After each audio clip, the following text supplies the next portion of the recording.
So there we have it, they're all level, or flush.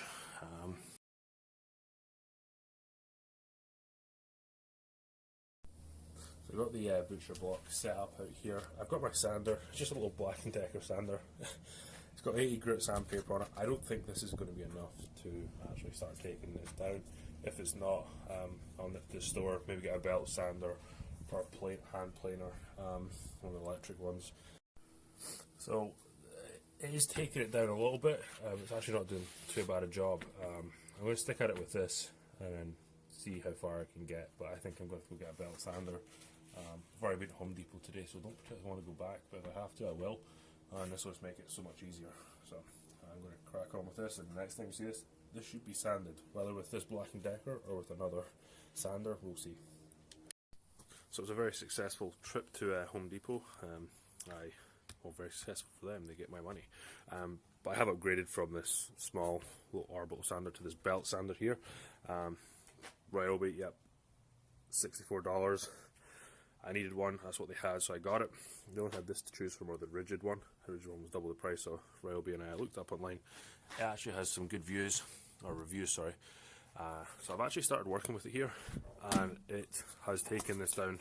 It's just a couple of passes here, so it's taken it right down. So I'm going to work with this now, and we'll see if we can't get this done, and then get moving with it. So let's go.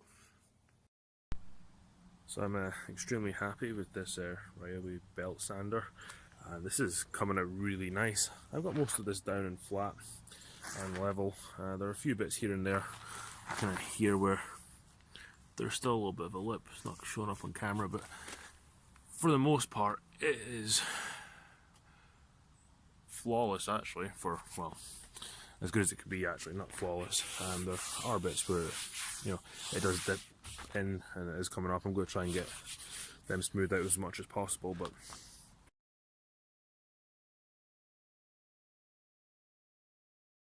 so I just blew out all the gaps between the boards. I thought it was looking good until I did that. I mean, it still looks great. I didn't realize how big the gaps were, and I have saved some sawdust. I thought I would have a few to fill in here and there, so I'm actually going to make up a sawdust and wood glue mixture. That works better than stainable filler. I could use stainable wood filler, but it doesn't quite give the same effect, so I'm going to try this. Here's what it currently looks like. I mean, some of them have been filled in. Once I sand it, it should be good.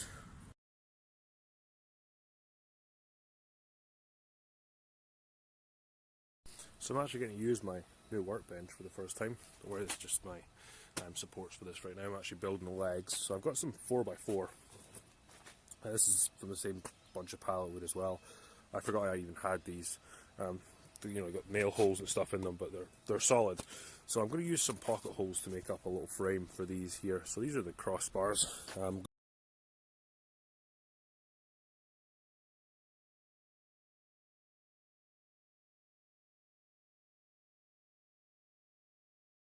I've got this down to 120.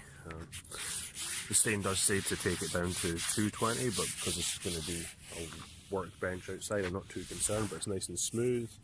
You can see right here, just, you know, I think it turned out great. Just going to blow this off with the air compressor, and we'll get it stained. You can see my attempt at filling in the holes with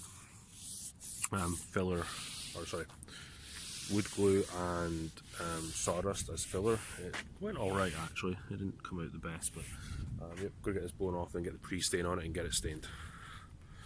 I have the pocket holes, so I've got two in either end post on the outside, right there. I didn't want to go on this side because it'll be too close to the edge, I figured, so I skipped that side and went 4 along the centre. 1, 2, we'll do this side. 1, 2, 3, 4. I did the same 2 on this side here, and then I'm going to throw a bit of glue along this as well when the butcher block goes on top. I also have some angle brackets that I might throw on the corners just to make sure it is solid, but it has started snowing, so that's going to put we can't continue using the min wax because we're doing it outside. and we don't want to do it inside in the garage, so we'll have to leave that for another day right now. So I'll probably be able to paint this, and the next time you see all this will actually all be painted and waxed. I don't know when this will be.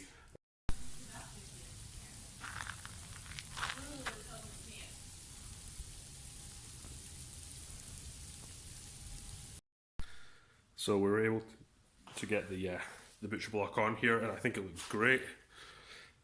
I was talking about putting a faceplate here, but I think I might leave it like that. I didn't paint the base, undecided on whether I'm actually going to paint it or stain it, but this looks great. So we'll get it in position, and it'll be a fixture in the garage now, something that we can use for our projects around the house.